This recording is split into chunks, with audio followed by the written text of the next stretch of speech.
shot and scores! Nice Shabbat curled and drives and scores! And the Senators win it. Five apart, another chance, Madison scores! Great Madison! Oh, and got it! Green! Oh, Green again! Scores!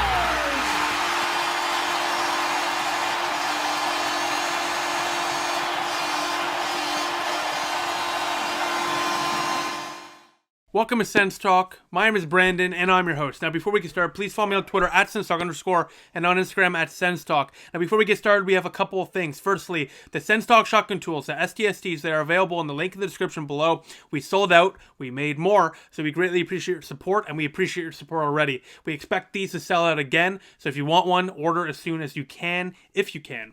Now, as well, friend of the show, Margaret O'Toole, will be joining us for the second period recap. Thanks to her once again for joining the show. Now, let's get into the recap for last night's game. The Ottawa Senators took on the Vancouver Canucks, and going into this game, Tim Stützle, he finally returns. He's back into the lineup, and he'll be on the third line. We'll get to that in a second. Now, starting for Vancouver, it's Thatcher Demko. He was the lone reason why Ottawa didn't score multiple times in last night's game. He was very, very good, which is surprising because going into this game, Thatcher Demko had an .866 save percentage, so it's a little shocking to see him play so well, but he did, and I'm sure that's a good confidence booster for him, and of course for the Vancouver Canucks fans and their organization. Now let's get into the Game 6 lineup. So the first line was the Chuck Norris line. They've been really, really good this year. Brady Tkachuk with Josh Norris and Drake Batherson.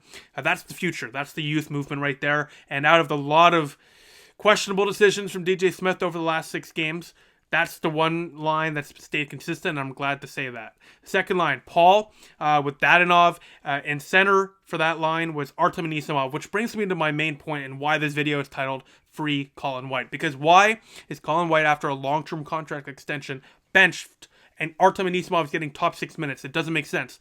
Colin White should be on that second line.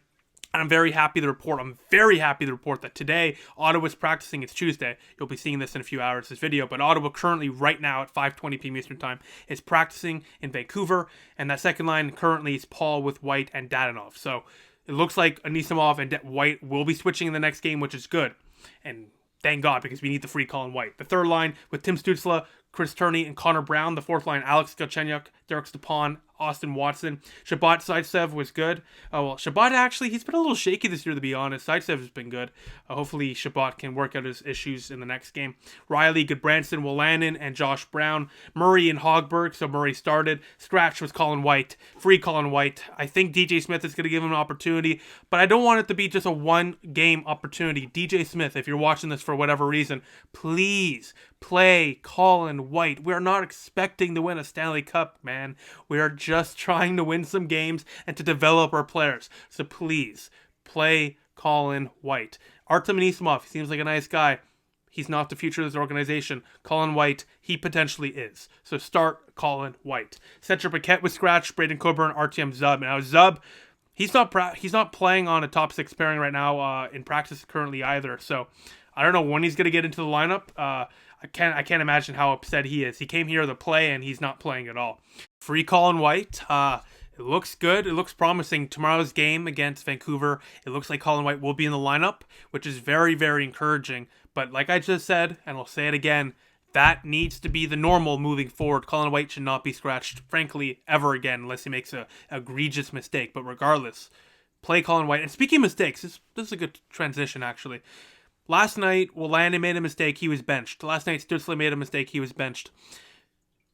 I'm not a head coach, but what I'm trying to say here is if you're keeping your rookies on such a short leash, that's going to create confidence issues. You're going to have these players playing on their heels 24/7. That's not good for developmental purposes. That's going to stunt growth. Look at Wolanin. In his answers to the media in regards to like playing time and everything, it's very clear that this is in the back of their minds quite often. The fact that DJ Smith may pull them out early because they made a mistake, and this pisses me off because Artem Anisimov made a terrible mistake in that Winnipeg Jets game where Paul Stastny walked around him, and he played and he got top 6 minutes the next game. So who is being held accountable in this team? It's hard to say, and I'm sure it's not a clear message for these rookies either. So DJ Smith, we need to be much more clear on it, and we need to stay very. We need they'll let these players make mistakes and learn from these mistakes. End of story. Let's get to the first period now, because Ottawa, the first period was really the only period where Ottawa looked adequate. We go to the first period, 10 minutes in, not so great. Matt Murray gives up a huge rebound. Sutter backhands at home, 1-0 Vancouver.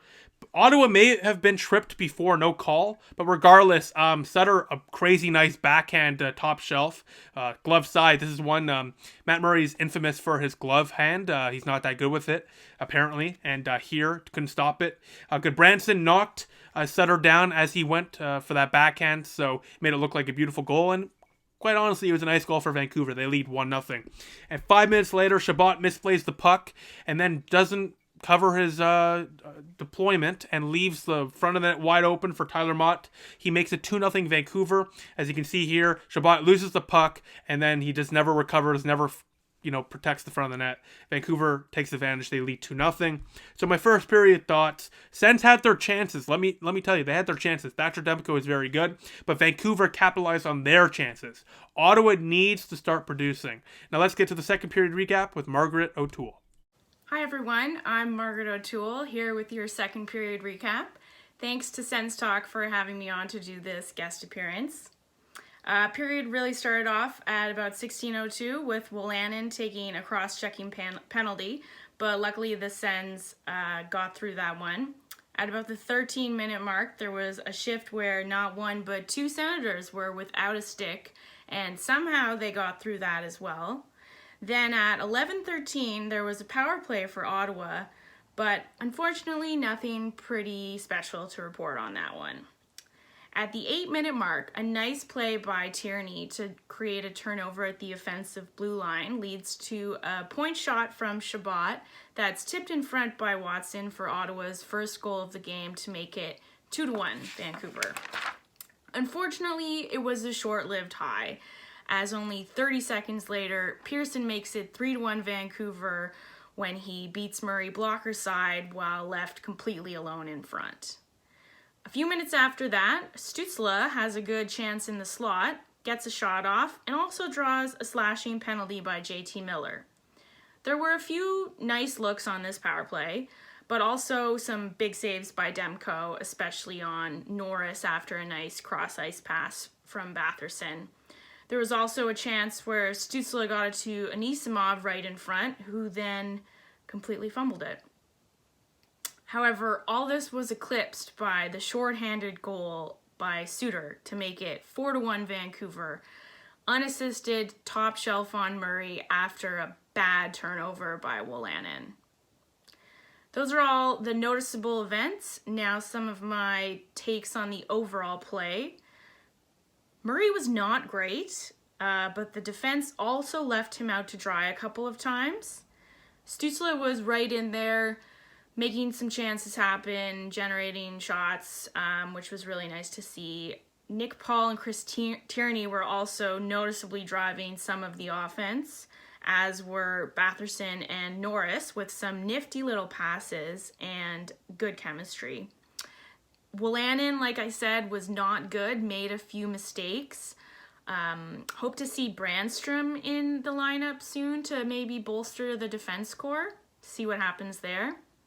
And then the one goal was an ugly one. So I was thinking on the power play a couple times, there were maybe a couple extra passes with players like Tkachuk in front and then some of our veteran pylons. I think garbage goals might be what to aim for a bit more. So yeah, lots of room for improvement on the special teams. Hope Murray gets better. The white 2D jerseys look fresh as hell. And of course, free Colin White. Thank you, Margaret, for that. Indeed, free Colin White. Now, the third period, unfortunately, did not bear any better results for the Ottawa Senators. It was the same old as the second period. Ottawa completely got walked on, and Matt Murray, frankly, in that period looked terrible. Now, I know the Senators' defense isn't doing Matt Murray any favors, but frankly, some of these goals, you need to stop. No excuse. It's just, he didn't look good. It was in his night. It was a terrible night for Ottawa. They end up losing I'm not even going to recap the third period, because nothing there's nothing to recap. Ottawa just got walked on. Vancouver dominated. End of story. Vancouver earned this win. It was a statement win for Vancouver. They win it 7-1, and go back to the drawing board, Ottawa. It's not good. And DJ Smith had some very fiery words after the game, saying some players maybe taking their spots for granted, essentially. And we're seeing that. Like I just said, Colin White looks to be drawing back in the lineup, so there is going to be some line changes. But yeah, Ottawa needs to get a change going here, because that's like, they haven't won since their first game, and it's that's 6 games ago now. So they're about they're like 1-5 essentially. So it's not good at all. Game 7 tomorrow. Hopefully that's better. But let's get to the stats. Shots on goal. Ottawa surprisingly did well in the shots, unless my computer is, messing with me. Ottawa actually apparently outshot Vancouver 36-35 the total. But as you can see in that second period, Ottawa got the shots on net. And Ottawa, even though they were losing 3-4, and Margaret was saying this, even though Ottawa lost in that period, allowing multiple goals, Ottawa had their chances, but Thatcher Demko was there to stop their chances. He was incredible. And this was a big game for Thatcher Demko. I'm sure that he will build off that confidence. But Ottawa had their chances in this game, but the goalie didn't make the saves that they needed, and they just didn't get the puck in the net. Now the faceoffs, Ottawa lost the battle badly, 42-24. Their power play went scoreless, 0-5, while Vancouver also didn't score, 0-2. Hits were 29-23 in favor of Vancouver, which is very rare to see Ottawa lose a hit category, but that just shows how outplayed they were. They were so outplayed that there wasn't even an opportunity to hit them on the forecheck or anything. It just, Vancouver had the puck 24/7. So let's get to the SENS talk, start on the night. What about you, the fans? And you guys are going to laugh about this one, because I didn't really, there was really no one to put. So what I did was, I posted this last night at 12:39, 144 votes. So I'm going to screenshot that right now. So essentially, I put 2 players and 2 other options. So in 4th place, with 5% of the vote, it's Connor Brown. He had a couple of breakaway chances. He looked good, but needs to start capitalizing on those breakaway chances. 3rd star with 8% of the vote, Brady Tkachuk. Brady's just, a beauty. He had a good couple of chances in this game. And, when Tim Stützle fell in the warm-up and he screamed, "Way to go, Jimmy!" That was pretty heartwarming or wholesome, I guess. So 3rd star. 2nd star with 13% of the vote. I wrote, "I can't think of a 4th," and that got more.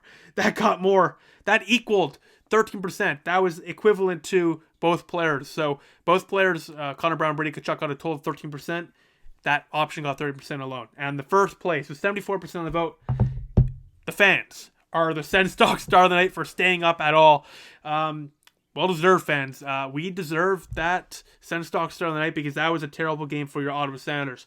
Now, speaking of games, the Senators are hopping right back in action. They play their next game on Wednesday, tomorrow, against the Vancouver Canucks at 8 p.m. Eastern Time. There is a decent chance that I will upload a video Wednesday night, but if the game goes past 12:30, then it will be a no. But there is a chance, so stay tuned on my Twitter at @SENSTalk_. I'll keep you guys updated there. If there's no video Wednesday night, Thursday, of course, there will be for sure 100,000% a video.